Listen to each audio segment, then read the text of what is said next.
साबुदाण्याची खिचडी आणि माझं एक अतूट नातं आहे बरं का. घरी उपवास कोणाचाही असो, खिचडी मात्र खायला मला मिळालीच पाहिजे. चला तर मग आज तुम्हाला मी माझ्या पद्धतीने मोकळी लुसलुशीत अशी खिचडी कशी बनवायची ती शिकवते.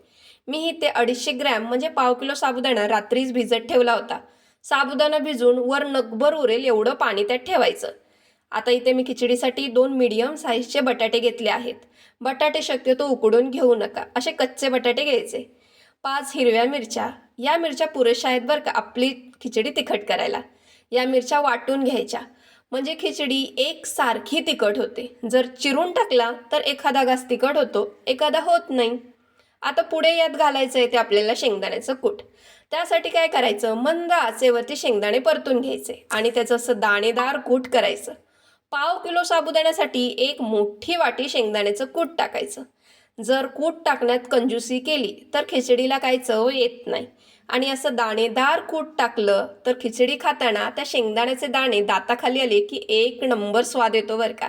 आता हे सगळे जिन्नस आधीच मिक्स करून घ्यायचं आणि त्यानंतर आपण ते तेलात फ्राय करणार आहोत. अगदी कानाकोपऱ्यापर्यंत सगळं मिक्स झालं पाहिजे. यात एक मोठा चम्मच मी आता मीठ घातलेलं आहे.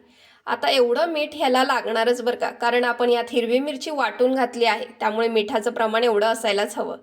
बरेच जण साबुदाणा खिचडीमध्ये फोडणी घालतात, म्हणजे जिरं, मोहरी, कढीपत्ता. आता अशी खिचडी कोणत्या भागात केली जाते हे काही मला माहिती नाही, पण तुमच्याकडे केली जात असेल तर तुम्ही मला कमेंट करून तुमच्या भागाचं नाव नक्की सांगा.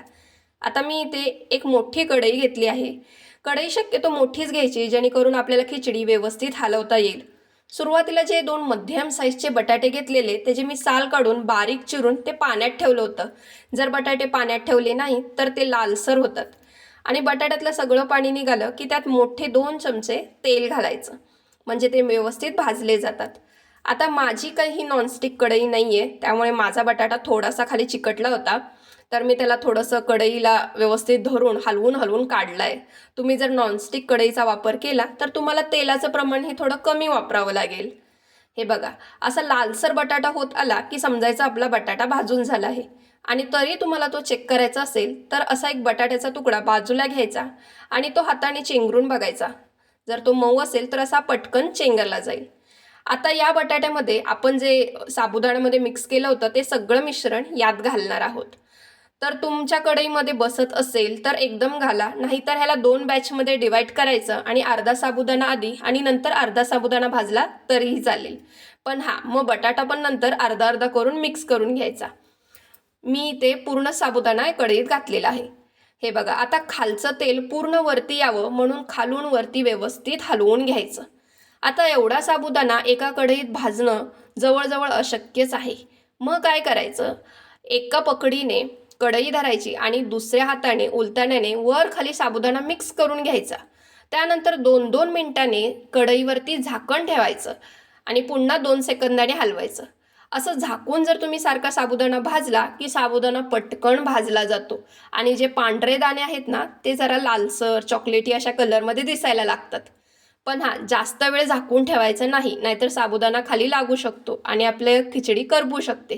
त्यामुळे 2-2 मिनिटाला असं झाकण ठेवायचं, पुन्हा झाकण काढायचं, पुन्हा एकदा सगळं हलवून घ्यायचं. असं करत करत 4 ते 5 वेळा तुम्ही झाकून खिचडी भाजली का ती लगेच भाजली जाते. आता खिचडी तर माझी तयार झालेली आहे.